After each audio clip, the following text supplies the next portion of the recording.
Hello and welcome back. Previous video से आपने सीखा कि कैसे यूजिंग .gitlab.ci.yml फाइल से हम CI/CD पाइपलाइन को रन कर सकते हैं। वहां पे हमने लिनक्स के ये सभी कमांड्स यूज किए। हमने simple Linux echo commands use किए थे।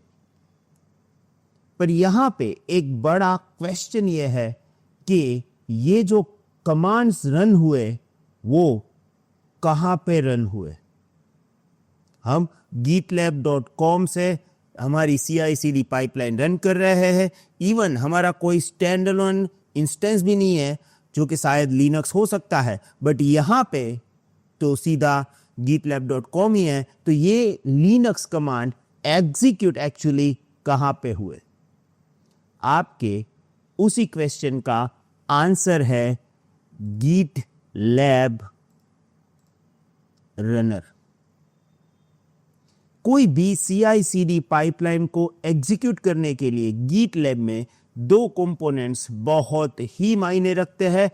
पहला .gitlab-ci.yml फाइल एंड दूसरा GitLab रनर। तो आज इस वीडियो में हम देखेंगे मैजिक बिहाइंड द सीन, जिसको हम बोलेंगे GitLab runner. So let's start this.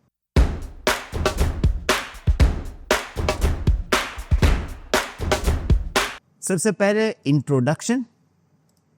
GitLab runner is an agent that works with the GitLab CI/CD to run jobs in pipeline। तो हम जो भी CI/CD पाइपलाइन के लिए जॉब रन करते हैं वो एक्चुअली रन करने के लिए हमें चाहिए runner. These runner are agents that can run on a various environment such as Linux, Windows, Mac OS, Kubernetes। देखो अब बहुत ही सिंपल सी प्रोसेस को समझो। मैंने वहां पे बोला था कि जो हम स्क्रिप्ट रन करते हैं, it can be Linux script, it can be Windows PowerShell script. तो अगर आपको पावरशेल स्क्रिप्ट रन करना है तो वो विंडोज एनवायरनमेंट में रन करना पड़ेगा, वो लिनक्स एनवायरनमेंट में रन नहीं होगा। तो हमारा रनर भी कौन सा होगा? विंडोज का रनर होगा। अब यहां पे क्वेश्चन ये आता है कि ये रनर एक्चुअली काम कहां पे करता है। मैं आपको पूरी डिटेल में समझाता हूं। Let's start with how it works.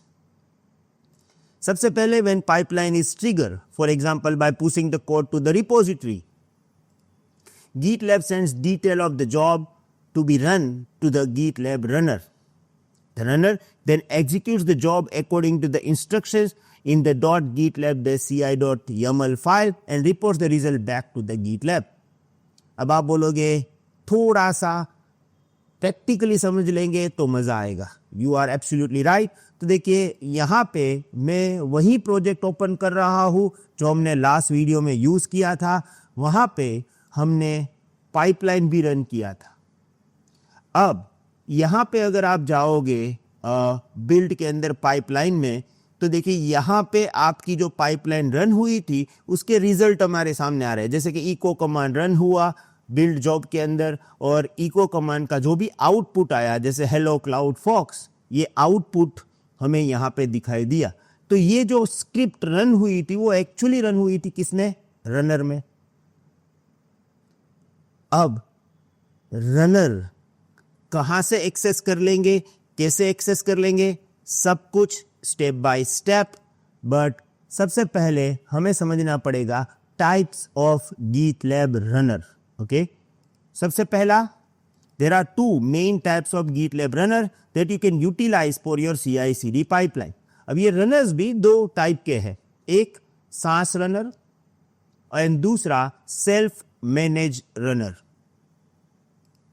Each type serves different use case and offers distinct advantages depending on your project requirement। हम अपने प्रोजेक्ट रिक्वायरमेंट के हिसाब से कोई भी एक रनर को चूज कर सकते हैं। GitLab CI/CD platform is designed with the flexibility in mind, supporting both SaaS runners for ease of use and accessibility and self-managed runner for control and customization। तो यहाँ पे रनर तो यूज हुआ था। रनर के बिना आप कोई भी जॉब की स्क्रिप्ट रन नहीं कर सकते हो। और हमें अब ये भी पता चला है कि हमारे पास दो टाइप के रनर है, सास runner and self manage runner. तो यहाँ पे हमारे प्रोजेक्ट में कौन सा रनर यूज हुआ था? ओके, ये एक क्वेश्चन आया। अब मैंने कुछ बैकग्राउंड में सेटअप वगैरह नहीं किया था, मैंने तो सिंपल CI/CD पाइपलाइन रन कर दिया था, तो रनर अपने आप वहां पे होता तो है। कैसे? लेट्स अंडरस्टैंड पॉइंट नंबर 4, सास रनर्स। सास रनर समझ जाओगे तो पूरी सिस्टम आपको समझ में आ जाएगी, कोई टेंशन लेने की बात नहीं है। सबसे पहले introduction. SaaS runners are provided and manage by GitLab। तो सास रनर हमें GitLab ही प्रोवाइड करेगा, हमें कुछ करने की जरूरत नहीं है। By default, these runners are enabled for all project. You can disable runner if you have the owner role for the project. अब आप बोलोगे कहाँ पे रन कर रहा है, क्या है, दिखाओगे तो जानेंगे। सही बात है। देखिए यहाँ पे आप प्रोजेक्ट में आ जाओ, प्रोजेक्ट में से आप जब स्क्रॉल करोगे तो वहाँ पे आएगा सेटिंग्स। सेटिंग्स में हमारे पास होगा CI/CD। जैसे ही आप CI/CD पे क्लिक करोगे तो यहाँ पे लिस्ट आएगी और देखिए यहाँ पे ऑप्शन है रनर। अब यहाँ पे मैं अगर एक्सपेंड करूंगा, ओके, तो हमारे पास यहाँ पे एक ऑप्शन आ रहा है विच इज इंस्टेंस रनर। सांस रनर बोलिए या अभी के लिए आप इंस्टेंस रनर बोलो, दोनों आप एक ही चीज गिनेंगे। और यहां पे आप देखोगे तो आपको पता चलेगा कि ये रनर अभी इनेबल है और बाय डिफॉल्ट ये रनर इनेबल ही होते हैं, रनर्स इनेबल ही होते हैं। जब हमने अपनी CI/CD पाइपलाइन रन की थी तब एक्चुअली इसी रनर्स से, जो यहाँ पे हमारे सामने लिस्ट आ रहा है, इसी रनर्स का यूज करके हमारी CI/CD पाइपलाइन रन हुई थी। अगर हमें उसका प्रूफ चाहिए तो हमारे पास वो भी है। हम क्या करते हैं, ये जो डिफॉल्ट रनर, इंस्टेंस रनर और सास रनर, उन्होंने जो इनेबल किया है ना, इसको हम कर देते हैं डिसेबल। यानी कि मैंने GitLab को बोल दिया कि मुझे ये अभी रनर्स नहीं चाहिए। अब अगर मैं अपनी CI/CD पाइपलाइन रन करूंगा तो क्या होगा? क्या ये रन होगी? CI/CD पाइपलाइन एग्जीक्यूट होगी या नहीं होगी? तो आपको मालूम है कि अगर आपको पाइपलाइन रन करना है तो रिपोजिटरी में कोई भी फाइल में थोड़ा सा चेंज करके कमिट करो तो पाइपलाइन रन होगा। मैं इस फाइल को थोड़ा सा ट्विस्ट करके पाइपलाइन को रन करूंगा। Okay, testing runner, commit changes.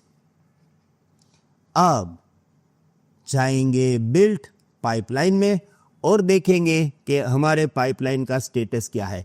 देखिए पाइपलाइन का स्टेटस क्या आ रहा है, पेंडिंग। इसका मतलब क्या है, अभी मेरी पाइपलाइन जो है वो रन नहीं हो रही है और हमें इसका रीजन क्लियरली मालूम है। Hello everyone, sorry to disturb you. मैं जानता हूं कि मैं बीच में आ गया। आई एम श्योर आप हमारे GitLab सीरीज एंजॉय कर रहे हो। वैसे इस कोर्स के अंदर हमारे 83 वीडियोस है। अगर आपको ये पूरा एक्सेस चाहिए तो आप हमारी पोर्टल से एनरोल कर सकते हो, जिसकी डिटेल्स मैं डिस्क्रिप्शन में दे रहा हूं। वैसे यहाँ पे हमारी कुछ लिमिटेशन है कि हम आपको इंस्टेंट सपोर्ट नहीं दे सकते हैं, थोड़ा मुश्किल है हमारे लिए। पर अगर आप हमारे कम्युनिटी मेंबर बनते हो तो वहाँ पे हमारा सपोर्ट इंक्लूडेड है, लाइफ टाइम अपडेशन इंक्लूडेड है, कंप्लीशन सर्टिफिकेशन इंक्लूडेड है, साथ में weekly life time live session with Bhavesh अटारा included है। और एक बात, हम चाहते हैं कि आपकी ये जर्नी ज्यादा से ज्यादा स्ट्रॉन्ग हो और आपकी स्किल्स ज्यादा से ज्यादा अपग्रेड हो। इसीलिए हमने यहाँ पे 5 प्रोजेक्ट्स इंक्लूड किए हैं। हम Udemy पे भी अवेलेबल है, आप चाहे तो वहां से भी एनरोल कर सकते हो। अगर मैं लैंग्वेज की बात करूं तो हिंदी इंग्लिश दोनों ऑप्शन अवेलेबल है। अगर इसके रिगार्डिंग आपको कोई और क्वेरीज है तो आप मेरे पर्सनल नंबर पे कांटेक्ट कर सकते हो। मैं चाहता हूं कि आप फर्स्ट 100 स्टूडेंट्स में से हो और इस ऑफर का ज्यादा से ज्यादा लोग एडवांटेज लें। Thank you.